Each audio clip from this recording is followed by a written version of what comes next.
Hello and welcome. Another edition of our College Coaches Corner. This week we're going to be talking showball showcases, and we're going to be talking to coaches over the next few weeks that will be out and about at the 9 locations that showball covers throughout the course of the summer and into the fall. We're going to be talking something that's near and dear to my heart, NCAA Division III baseball, and something that I coached for many years. And we're going to be talking to a head coach that not only is a tremendous head coach, but was an elite college athlete at the University of Connecticut, 4-year starter, also professional player within the Boston Red Sox system, former Bates head coach, now current head coach at Middlebury College, located in Vermont, Mike Leonard. Mike, thank you so much for taking the time to join me today. I really appreciate it. Awesome. My pleasure. One of the things, Mike, that I would love to kind of start with is, we're in June and it's kind of what I call recruiting season. And I would love to start with, during the next few weeks, what is it that you do as a staff to begin to identify student athletes that would be a fit at Middlebury? And does it really start first and foremost with the pre-reads with regard to the transcripts, or is it more the athletic identification and then you go to the pre-reads? Yeah, I always describe it as a dynamic process, right? It doesn't start kind of at one place and flow through. Players are kind of entering our recruiting picture from multiple entry points. And then along the way, there are definitely steps, right? And I think that simultaneous evaluation of, the person and who they are and what they're going to contribute to our team and our culture and our program, what they bring as an athlete, and certainly what they bring as a student. All of those things ultimately lead to us deciding whether or not they're going to be a fit in our recruiting class. And we have to move through all 3 of those. The how and when of that is dynamic and is different. I think there are players that are in our pipeline right now that maybe we saw at a recruiting event last summer. They might be a player who visited our campus as a freshman or a sophomore. So they kind of showed some interest early on. We still receive emails and we still respond to all those emails. So there are certainly students who are just coming to us with a general interest. And then this process of the summer recruiting circuit where we are out and about at the various events that are out there. And there are a lot of them. We do our best to be at as many of them as possible. So we give ourselves the best chance to see, 1, as many players, and then 2, see some of those players multiple times, because baseball is a really challenging sport to make an evaluation on in a really small sample size, right? The showcase setting is one part of the evaluation, but it is very rare that is the one and only way that we will evaluate someone. It usually is this combination of meeting the student, talking with their coaches, maybe seeing them play again, cross-checking them with other coaches who have seen them, utilizing video. So there's a lot that goes into it, because at the end of the day, I'm a big believer in our success of our program has a lot to do with the people that are in it. And I love every single player we've had in our program, that we currently have in our program. And I'm always more concerned about what they're going to bring as a person to our team and our culture, and how they're going to make that better than how fast they run, how hard they throw a ball, or, whatever they do at some showcase. That's never going to be the only factor that moves someone into our recruiting process. Now, I want to talk a little bit about the success at Middlebury, because, this is something that I try to stress to families, is really understanding, not only the staff and obviously the campus and the school. Middlebury, Final Four participant in the NESCAC, which NESCAC conference, arguably, I like to say it's really just Division III program that's really a Division I mid-major caliber athletics conference. 8 out of 10 years, you're in the Final Four of the NESCAC. You've won the NESCAC championship, I believe, 22, 23, 25, or 24, 25. So it's a highly successful program, and you have familiarity with the NESCAC, having been at Bates prior to Middlebury. Talk a little bit about the competitiveness of the conference, regardless of the sport. The NESCAC conference is really an elite conference, both academically, obviously, but more importantly, athletically. Yeah, I mean, it's a ton of fun. I think it's a grind in the moment, but I think the conference creates this really cool experience that students have that then they utilize beyond, right? I know we have multiple players who now have coworkers and colleagues and maybe even spouses who were student athletes at other NESCAC schools. So there is something really unique and special about playing a sport in this conference, and it makes the rivalries and the games really, really competitive. The way that I've described our conference is, the floor is really high. There is not a weekend that you go into where you're competing against someone in the league and feeling like there's a giant disparity in talent and ability. I think all 10 of the participating baseball schools really have solid rosters top to bottom. We have really good coaches across the league. So to create an advantage and create an edge, you have to really kind of look at like, what are the things under your control? And each of our institutions are really different and unique. So they present unique opportunities and unique challenges. One of the things that I've loved here at Middlebury is that we have a pretty awesome athletics culture and infrastructure to build off of. That was one of the things that drew me here when I took this job in 2016, was really thinking of how do you build on the success of some of our other sports and some of the infrastructure that we have in terms of facilities and alumni engagement, and put that into practice with the baseball program. And I'm proud of the success we had. If I was, being totally honest, I don't think I would have expected our success to come that quickly in that first season, but huge testament to the leadership and the players on that first team that I had here of just buying in right away and kind of carrying us to the NESCAC finals in that first year. And since then, we've really just tried to double down on the things that, I feel are part of my core coaching philosophy, and the things that are under our control is we start with the relationships and really try to foster that every player in our program is going to invest in their teammates. They're coming here, we hope, for a 4-year experience, and we want those relationships to extend beyond. We think that's a distinctive, factor of playing at a high academic school. And then the other piece is our player development. We want every single one of them to be a better version of themselves by the time they graduate, as a person, how they handle failure, leadership, the way they communicate, all of those important life skills that sports teaches. So they should be stronger and better at those things by the time they leave. We definitely want them to be better athletes. So how do we build a better athlete? And how do we build a team that can handle the ups and downs and the challenges that come with playing baseball in the Northeast, which it might be 30, it might be 70, it might be raining, you might get rescheduled, you might be on a bus, like all those things come with it. And I think we've done a really good job of that. And we, as coaches, any coach who's successful, you're only successful because your players do the work. And the players that I've had here are phenomenal people. They've worked really hard. They've built this into something special. And now it's cool to be 10 years in to see this cohort of alums who have all played for me and had this experience now be really excited about how do we give back? How do we make it even better? And that looks like a lot of things, certainly the career networking and just the mentoring that can happen from, someone who's now, 8 to 10 years out of college. I'm looking at them, remembering when they were college kids, and now they're like, hey, coach, I'm in like my, 3rd or 4th job, and I got a couple kids now, and it's a totally different person who I can connect to our team to just talk about what playing college sports means. So it's been super fulfilling. I really want to touch upon that, because I think that's what makes Division III or the academic, athletic culture really dynamic and really kind of special as they become alums and they become spouses and parents. Talk a little bit about Middlebury, obviously located in Vermont. And, obviously when we're talking parents, we try to get them to understand, yes, weather is cold in New England. That's common. But really, it's a beautiful, spectacularly beautiful campus. And I would love for you to tell us a little bit about the campus, the community that the campus is located in, and what makes that campus special for as a student that's going to spend 4, possibly 5 years, in Vermont at Middlebury.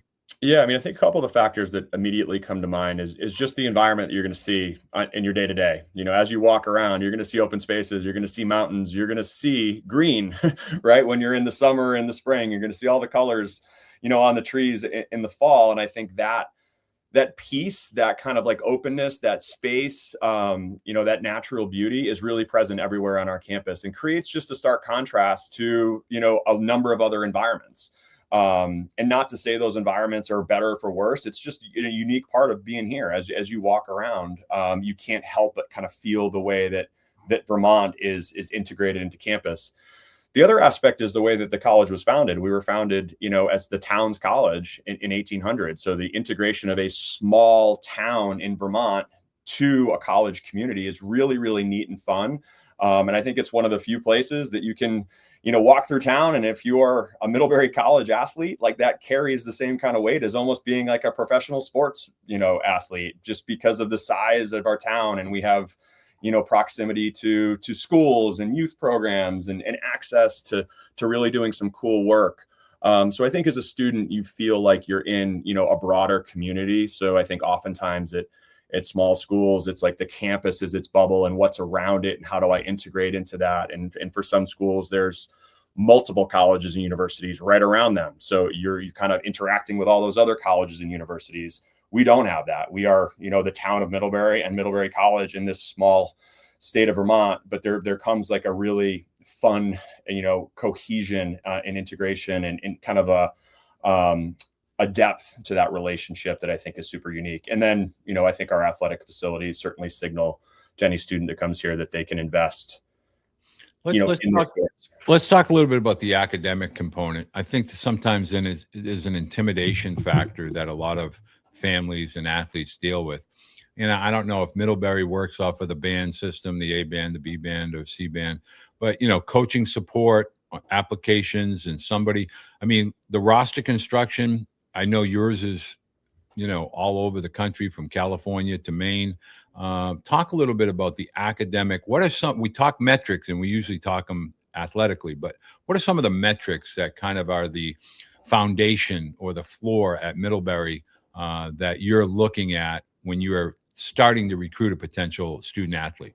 Yeah, I'll intentionally be a little vague with this just because I think like some of those conversations are left to me to be had with our admissions office and some of those to be, me to be had with a prospective student. But I will give kind of like the general blanket statement that we are certainly recruiting, nationally and internationally. We love kind of having those different baseball experiences. And that is really, really fun for us to have a team full of people who played baseball from different states and in different cultures and everything else. So I think that makes the team really fun.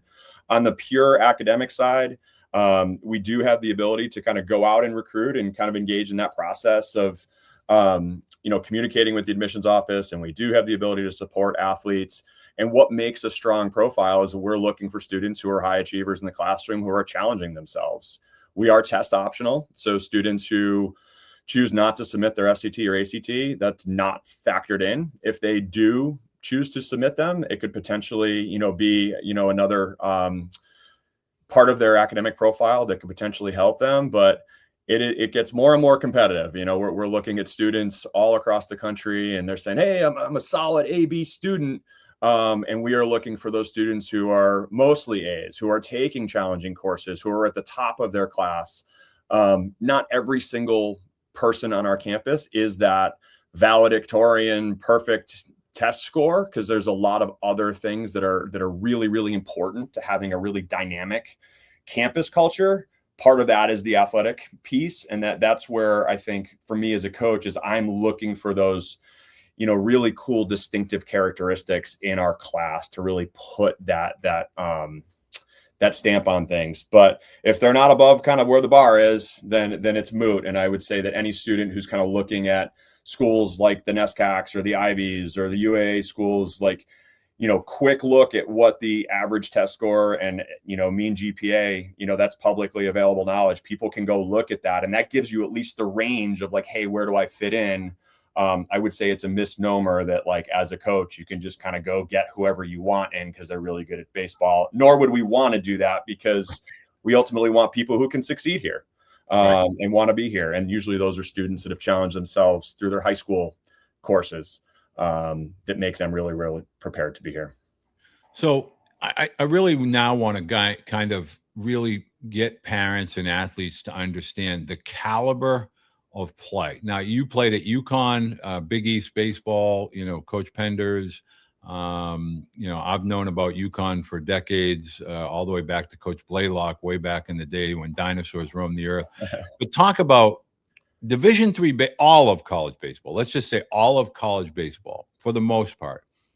The floor is constantly being elevated. So there really is no longer, like when I was coaching at like no longer existing Becker College, there was a distinct floor between Becker and UConn. But one could make an argument that a NESCAC school could go play Holy Cross or a Patriot League school and be competitive.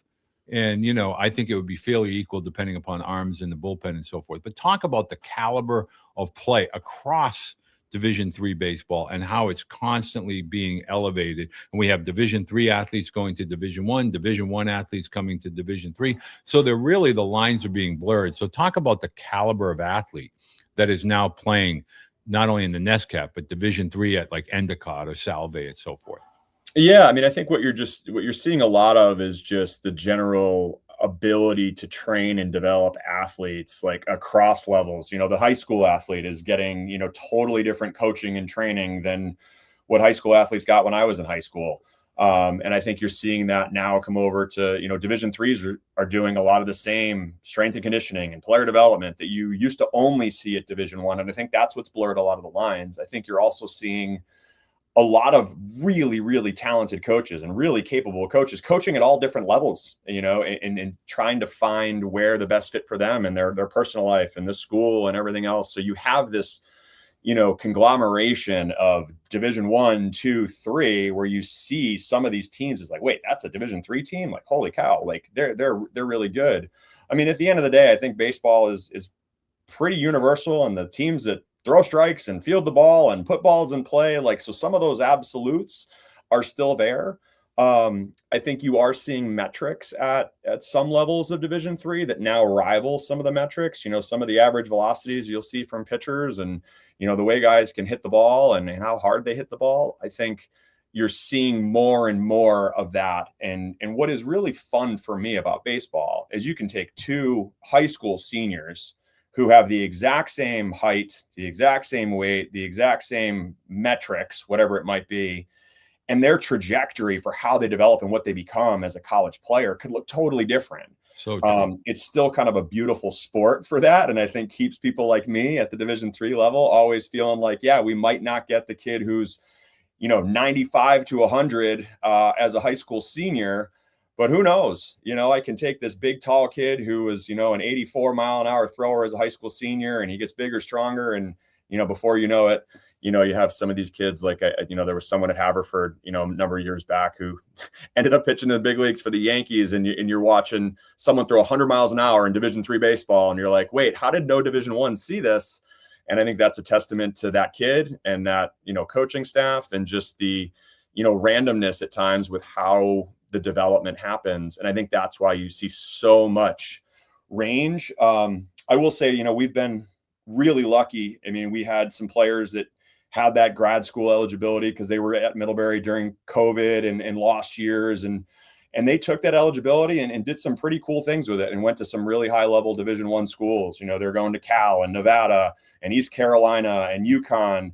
And it was really neat to see their skill set and their ability really play at some high levels of Division I baseball, and a testament to those guys and working and developing and building themselves into that level of player. Because I think you could ask any one of them and say, hey, out of high school, do you think you could play at these type of schools? And, they'd be lying if they said, yeah, I'm that good. But by the time they graduated, they were absolutely that good, and they deserved every part of the experience they got in grad school.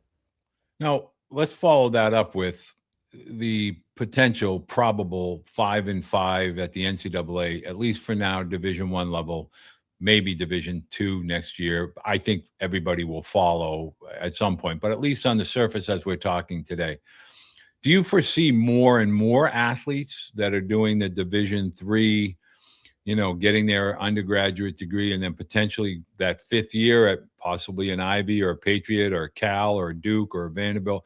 Do you foresee a lot of that happening in the future if and when that 5-5 does pass? Yeah, I think my initial feeling on that policy is it's probably a good one for us. I think we never will fault a player, and we've had a couple of them over the years who say, hey, coach, like I had a really good year here. I want to see if I can go, get some scholarship money. I want to see if I can go, chase this Division I experience. And I think under the current format, there's not a grad school option unless they're, unfortunately hurt, right? And they can recoup a year that way. So I think if you give them that fifth year, they're now able to kind of invest in a 4-year experience, with those relationships with teammates, build, develop as a player. And if they've earned the right to go be a grad student and a high contributor at a really good school, great, good for them. So I think initially it's something that I think would be a good thing for us. We definitely would love to try to preserve that 4-year arc of development, that 4-year contribution to a program. Because baseball is not a straight line, right? I think that having success at one point during your career does not automatically mean it's going to continue to go up that way. There's going to be ups and downs. And what I love about, being able to lead a program and coach the people that I coach is we want to help them through those ups and downs. And hopefully at the end, when they're seniors, they're contributing in a big way and helping us win championships. And I think being able to work through kind of that freshman, sophomore, junior year gives us a lot of ability to really help them with that. And it also certainly benefits our program to keep players in it for 4 years. They value those relationships with each other. And I think there's something still really special about having, that group of teammates that I've gotten to know over these 4 years that I will continue to be best friends with when I graduate. Final question, because I know a lot of parents are going to be asking, if somebody wants to get on your radar, on Middlebury's radar, can you give them kind of the blueprint? What's the best path forward? Is it email? Is it transcript and a video? Is it show up at a camp? What is the best way for a student athlete that may be watching and listening? Hey, I really love what Coach Leonard has to say. How do I get on their radar? What would you suggest for those student athletes to reach out to you? Yeah, two-part for sure. I mean, one, they have to be in touch with us and we have to have their information, right? So we definitely have a system where we want to collect their, personal information, who they are, their email address, where they're from, what high school they go to, and their academic information. So we'll need that at some point. Not every student has that yet, or they're maybe waiting for that, but like that first step of emailing us, filling out our questionnaire, getting in our system is critical. Some athletes, we see them play first, right? So before they've completed that step, we saw them at a camp, a tournament. We got a recommendation from someone like you, said, hey, I got a really talented kid. He's high academic. We get on the phone with them. So sometimes there's like an athletic connection first, but it will always follow really closely by that. Hey, complete our questionnaire, be in touch with us by email. So we have you able to move on to that next phase of the process if we determine that that's a good fit for both of us. In terms of where we want to evaluate guys, I mean, we're everywhere. And I think that in the current climate, there's a lot of places that, parents and families can go and a lot of ways they can spend their resources. I don't think there's one right way to do it, but I do think it's really challenging to evaluate someone and make them one of our recruited athletes if we have not seen them in person and if we have not spent time with them in person. Are there kids on our roster who we did not see play in person, but I got enough recommendation from people that I trust. And then I met with them and I met with their family and determined it was a good fit. Like, yeah, there are some kids on our roster that way. And there are also a lot of kids on our roster that we saw at showcases and camps and tournaments and everything like that. Families do not need to do all of it. I think some of this is, be efficient and try to make the right decisions in terms of getting in front of people at the right time. But I will, definitely say that like it's not a perfect science. We're humans, and when you're at certain events on certain days, it's just the conditions might not be perfect for us to get the best view of what your athlete can do, because it's 110 degrees or it's raining or there's 300 people at it, and sometimes the conditions aren't right. So being really intentional with, hey, what does this school need to see from me, and what might be the best environment for them to see me? Some kids are really well suited to be at a showcase and stand out. Others are not. I think camps are also potentially really helpful. But again, some of those aren't either. So there's not a one size fits all, but it certainly does require those two parts. There has to be an email and a, recruit questionnaire completion for us, because we need that information. And we will want to do everything we can to see, that athlete play. Well, I want to let parents and athletes know all of Coach Leonard's information, contact information with regard to email, and I'll also have all of the Middlebury College dynamics and aspects located in the description below. I strongly suggest, if you are a parent or you are a student athlete that really values academics, strong academics with a strong athletic kind of 4-year experience, at the collegiate level.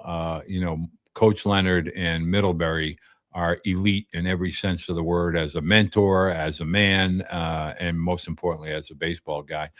Mike, I want to say thank you for taking the time. I know it's very busy. We're off to the portal season and it's summertime. So best of luck over the summer, and obviously continued success at Middlebury. Thanks so much, Walter. That was awesome.